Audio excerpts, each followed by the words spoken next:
All right, guys, so today we are going over everything you need to know for the Season 2 update in the finals. And with this update, we've got a ton of new changes. We've got new weapons, a new map, a new game mode, and a whole bunch of other things to cover. So make sure you guys are watching all the way through to the end so that you don't miss anything.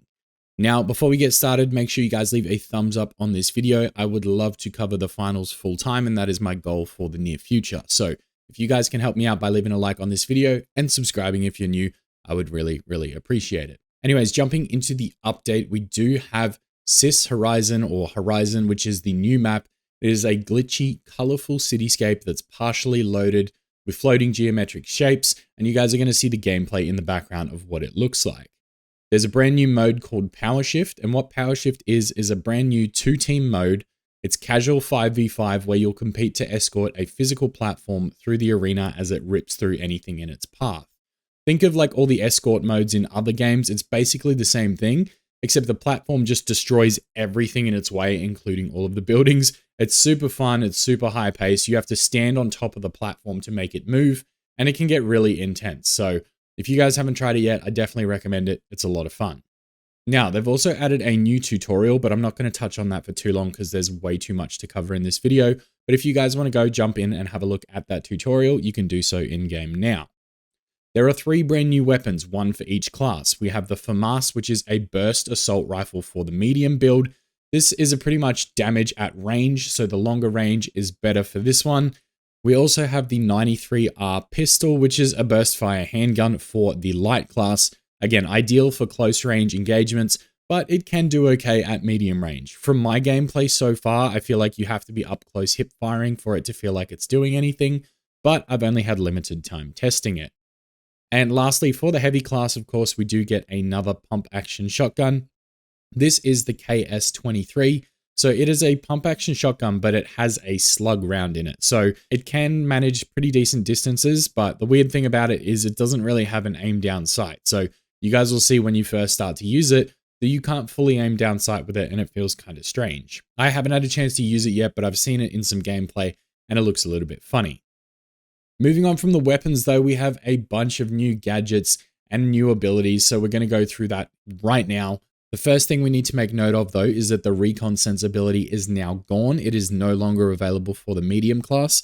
I don't know if they'll bring it back. I kind of hope that they do at some point, but it definitely needed some balancing changes from last season because it was too powerful for the meta.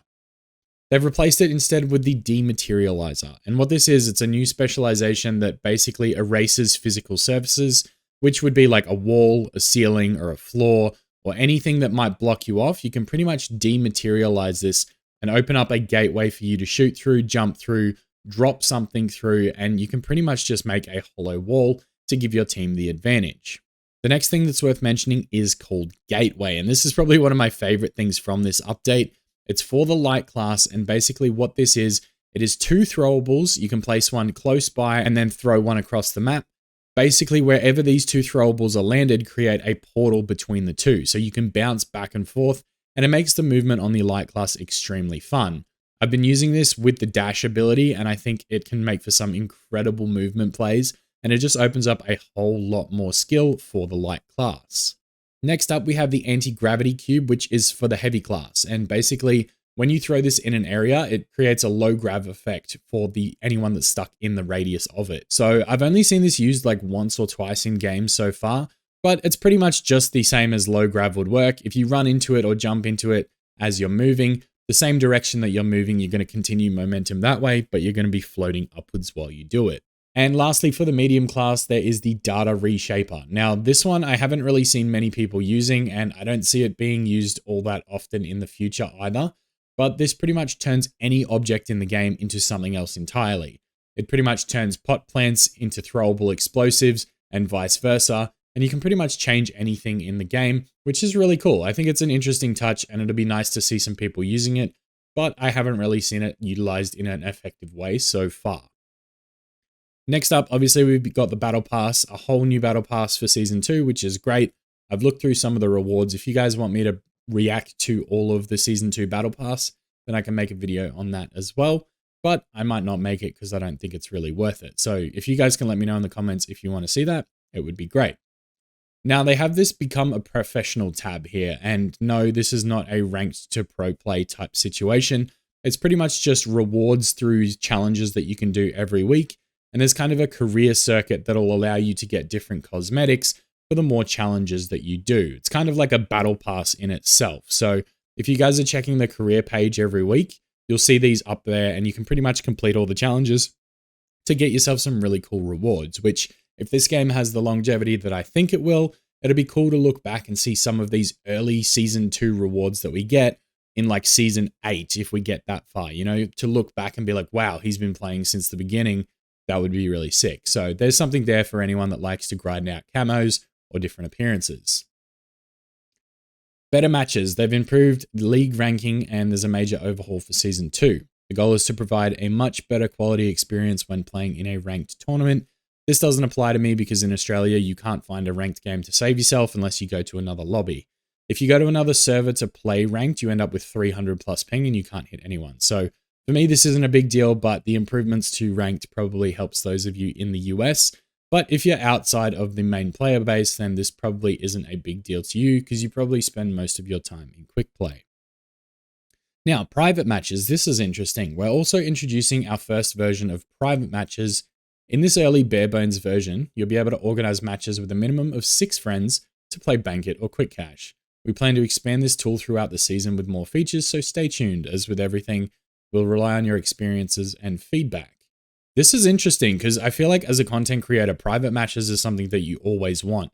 You can host creator tournaments or viewer tournaments or just have a whole bunch of fun inside a private match. So I think we might look into potentially doing some of that if I can organize enough people to jump on at the same time. The balance changes, obviously there's a couple here, so I'm going to read through them. Keep in mind, this is going to take a minute, so listen closely. Throwables, explosives, and nukes. They've pretty much nerfed them really hard. So the damage modifier that's applied in each instance in sequence, 60%, 40%, 30%, 20% is dropping basically each of the canisters down with their damage. Gas canisters now can start immediately to steer off the direction trajectory, so it gives a wobble when you throw it.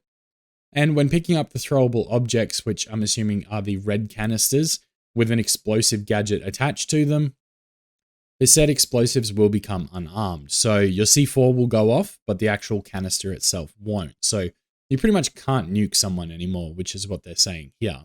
The toxic gas. So they've added a delay to the application of toxic gas. The damage will now start to tick at 0.5 seconds after the player enters the gas cloud. They've added new functionality that causes damage to ramp up gradually over time from 30 HP to 60 HP over 2 seconds. So instead of just getting absolutely reamed as soon as the gas hits you, it's kind of a slow build up to that extra damage per tick, which is great. They've also increased the damage tick interval from 0.1 seconds per tick to 0.3.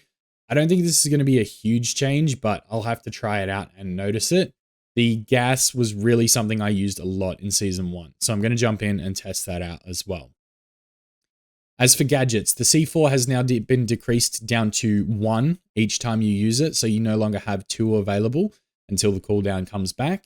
They've decreased the cooldown from 45 to 30 seconds, so you do get the C4 back faster in a cooldown state, but you only get to carry 1 at a time. They've also decreased the minimum damage at the edge of the explosion from 93 to 75, which is a pretty significant nerf. The defib they've changed, and I've seen this in game a lot. They've pretty much added the defib to have like a 3-second cooldown. So when you defib someone, there's about 3 seconds before their teammate is fully back into gameplay. So you can't move, you can't stand still, and you'll kind of see it loading back up after you've hit them with the defib. And everyone can see this. You can see this, your teammates can see this, and the enemies can also see this.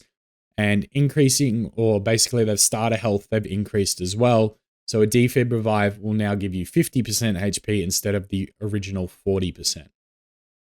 The dome shield on the heavy has a decreased maximum duration from 20 seconds down to 12, which is a great change. I think the heavy shield was a big problem in Season 1. The jump pad increased cooldown now from 25 seconds to 30 seconds, so your jump pad doesn't come back as fast. The motion sensor has been moved from the light to the heavy. The RPG, they've fixed a bunch of stuff, increased the zoom in time, increase the equip time, and increase the unequipped time. So they basically just nerfed the RPG. It's not a huge difference. It's all about just making it a little bit slower to take out. But as far as the damage goes, it's pretty much the same, other than the fact that they've increased the projectile dispersion in all non-aiming states. So if you ADS, it'll be more accurate than if you hipfire. The sonar grenade has been moved from the medium to the light. The tracking dart has been moved from the medium to the light as well. They've also decreased the dispersion of that. They've added force feedback for controllers, so I'm assuming if you're playing with vibration on, you'll feel it when you get hit. The vanishing bomb has increased the grace period on teammates from 0.75 to 1.25. They've increased total cloak duration on teammates from 6 seconds to 7.5 seconds, and increased the total cloak duration on the user from 5 to 6 seconds. So that's a pretty good change for the vanishing bomb. Honestly, this was something I toggled on and off through Season 1, and I like this change. I think it might see me using the vanishing bomb a little more often. Again, as we mentioned before, they removed recon sensors, and then with the mesh shield, they've increased the cooldown on a fully depleted shield from 12 seconds to 15 seconds. So if you're using the mesh shield, don't let it go into a full cooldown, basically. They've also increased starting health after full depletion from 200 to 250. The AKM, here we go, we're into the weapon changes. The AKM has decreased damage fall off from range, decreased damage from fall off from max range, and decreased damage fall off modifier at max range. So if I'm reading this right, they've nerfed the AKM. I didn't notice it too much when I used it last night, but I guess the way I'm reading it, that's what it sounds like. And it's the same with the FCAR. They've decreased damage fall off modifier at max range from 67% to 55%. At least I think, yeah, that's a nerf, right? Someone can tell me in the comments down below because I'm very confused by the wording of this. The Lewis gun, they've updated the weapon recoil pattern to be slightly less accurate. Great. It was already bad enough if you ask me. The M11 got a buff, so they've increased the accuracy by decreasing bullet dispersion when hip firing. So the M11 might be a hip fire beast when we jump back into game. I'm going to have to try that tonight. And then the M60, they've updated the recoil pattern, increased accuracy by decreasing bullet dispersion, increased accuracy by decreasing bullet dispersion when ADS'd, and they've decreased accuracy slightly by increasing bullet dispersion while standing still firing, aiming down sights. Okay, so it sounds like the M60 got a slight buff. I don't know if I'm reading that correctly. Again, their wording is very confusing, but it sounds like the M60 got a buff. The revolver, the R357, increased damage fall-off modifier at max range, so a buff. The throwing knives got increased projectile speed, so a buff, a small one, but a buff. And the XP54 got decreased accuracy by increasing the bullet dispersion when firing from the hip in most movement states. Okay, so the hip fire is going to be a little more random with the XP54. They've added new levels with rewards to all of the following equipment, which is basically all your weapons, all your gadgets, and your specializations as well. Gameplay, they've added auto sprint, which is great. Their preview arc for grenades is more accurate now. They've improved an issue where controller players would unintentionally drop carried objects when trying to interact with something. So that was the classic grab a canister, jump on a ladder, and drop the canister when you jump on the ladder. So they've apparently fixed this now, which is great. Bug fixes, a bunch of stuff with the scoreboard. They fixed some of the flamethrower kills, which would say self-elimination, but it's not. The dome and mesh shield was not blocking projectiles and explosions correctly. They fixed the broken interactions on the crane. They fixed an issue that allowed players to steal objectives through the floor and walls. They fixed an issue where the flashbang effects were not showing for a spectating player. There's a bunch of other changes here. I'm not going to read them. I'm just going to put a screenshot up for you guys. And then there's a bunch of animation changes as well, which I'll pop right underneath that too. As far as game modes goes, there's improved spawn selection around active objectives. They fixed an issue where players could push opposing teams to spawn unfavorably. And they fixed for a case where two squads spawning at the same frame could use the same spawn point. As far as levels go, they've fixed a few things there. I'm not going to go through this stuff, guys. This is really boring information. They fixed some audio and they fixed some UI. That's pretty much everything. Now, this video has already been super long. It's already 16 minutes at the time of finishing this off. So I hope you guys enjoyed all the changes. If you want to see them live, come and check me out on Twitch. I'm over there most nights live. I'll have the link in the description down below if you guys want to watch it. And hopefully I will see you all very soon. Again, leave a like on this video. I appreciate each and every one of you tuning in, and I will see you guys next time.